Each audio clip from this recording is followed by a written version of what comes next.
Le cinéma coréen a connu une popularité croissante ces dernières années, en particulier auprès des jeunes. Les films coréens offrent souvent des histoires originales, des personnages complexes et des performances d'acteurs convaincantes, ce qui les rend particulièrement attrayants. Le cinéma coréen est également connu pour sa capacité à explorer des thèmes universels tels que l'amour, l'amitié, la famille, la justice sociale et les problèmes existentiels d'une manière unique et souvent touchante. Les jeunes apprécient également la musique, la mode et la culture populaire coréenne qui ont connu une notoriété croissante dans le monde entier grâce à la vague coréenne appelée Hallyu. En fin de compte, la réputation des films coréens auprès des jeunes peut être attribuée non seulement à l'attrait général de la culture coréenne, mais aussi à leur capacité à capter l'imagination et les émotions du public avec des histoires puissantes et uniques. Et s'il y a bien un genre dans lequel le cinéma coréen excelle, c'est celui des zombies. Alors, le genre zombie, je ne vous le présente plus, il fonctionne parce qu'il représente une menace et un danger. Les zombies sont des créatures mortes vivantes qui cherchent à mordre et à infecter les personnages, créant des tensions et des conflits dramatiques. Et là où les drames coréens sont généralement connus pour leur narration réaliste et immersive, très souvent doués pour créer des personnages complexes et raconter des histoires émotionnelles, donnant aux téléspectateurs une raison de s'investir et de ressentir un lien émotionnel avec les héros, c'est justement ce pourquoi le genre zombie arrive très bien à se mélanger avec les drames coréens, puisqu'au-delà de ça, ils arrivent aussi à utiliser la tension et l'horreur, ce qui est particulièrement efficace pour créer une ambiance pesante et effrayante.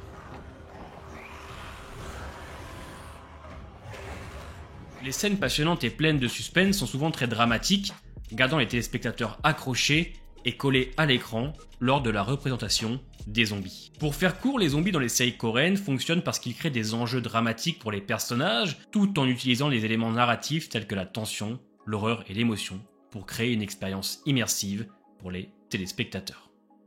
Et si vous appreniez que la direction artistique de Love Us or Dead et les chorégraphes de combat de la série Kingdom et du Dernier Train pour Busan s'étaient associés pour créer une nouvelle série qui va débarquer cette année, Zombieverse. Alors, Zombieverse, qu'est-ce que c'est? Mais qu'est-ce que la direction artistique? Qu'est-ce que les chorégraphies?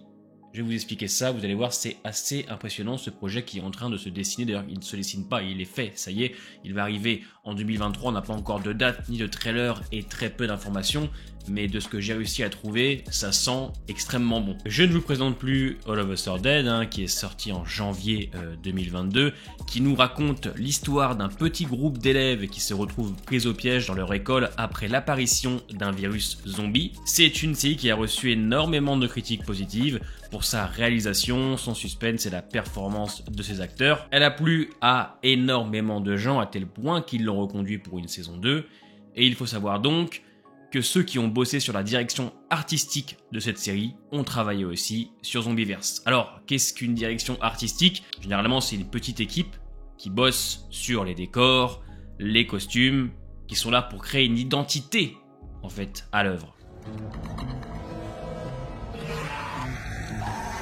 Ils ont été appelés pour travailler sur Zombieverse avec ceux qui ont travaillé en tant que chorégraphes pour la série Kingdom. Et Kingdom est une série télévisée donc sud-coréenne, de zombies et d'horreur diffusée sur Netflix. La série se déroule dans la période de la dynastie Joseon, si ça se dit comme ça, une époque historique de la Corée du Sud, et suit l'histoire d'un prince qui enquête sur une épidémie mystérieuse qui se propage dans tout le pays. La série a été saluée pour son scénario extrêmement bien écrit, captivant, et son mélange de genres. Parce que oui, il y a de la politique, de l'histoire, de l'horreur, et je vous cache pas que ça match énormément bien. L'atmosphère est immersive, la réal est incroyable, les effets spéciaux sont extrêmement bien gérés, et la performance des acteurs est à souligner puisque honnêtement c'est du très très lourd. A noter aussi que les chorégraphies de combat dans Kingdom sont parfaites, clairement. C'est millimétré à la perfection. Les hordes de zombies, la direction des figurants est incroyable. Je vous mets quelques extraits ici, et il faut savoir que ceux qui ont donc bossé sur les chorégraphies de horde et de combat ont travaillé pour la prochaine série Zombieverse.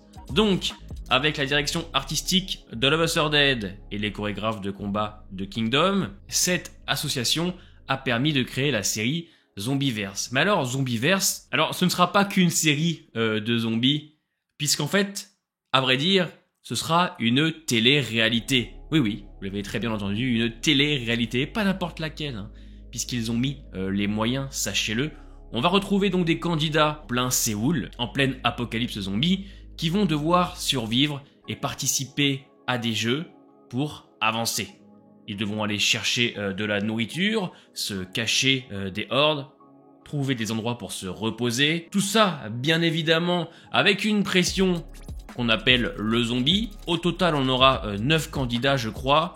Donc c'est toutes des personnes connues en Asie et autres. Alors je n'ai pas besoin de vous le dire, mais en Corée du Sud, il faut savoir que les téléréalités fonctionnent très bien. Et Netflix a récemment eu l'idée, elle aussi, de les faire venir sur la plateforme. Et ça a été un carton plein, exemple 100% physique.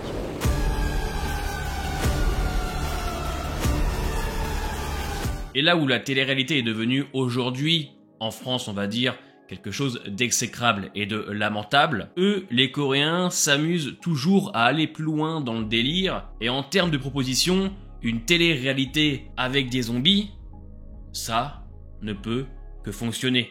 Alors oui, je sais que c'est un petit peu particulier à se l'imaginer, comment rendre la chose crédible, comment justement rendre la chose immersive. Ben, c'est là que les directeurs artistiques et que les chorégraphes vont pouvoir ensemble nous montrer tout leur talent, même s'ils l'ont déjà prouvé grâce à leur série, et rendre la chose très convaincante. C'est un projet, moi, qui me hype, à vrai dire. Ça fait 1 an qu'on commence à en parler, mais Netflix est resté assez discret avec cette prochaine série.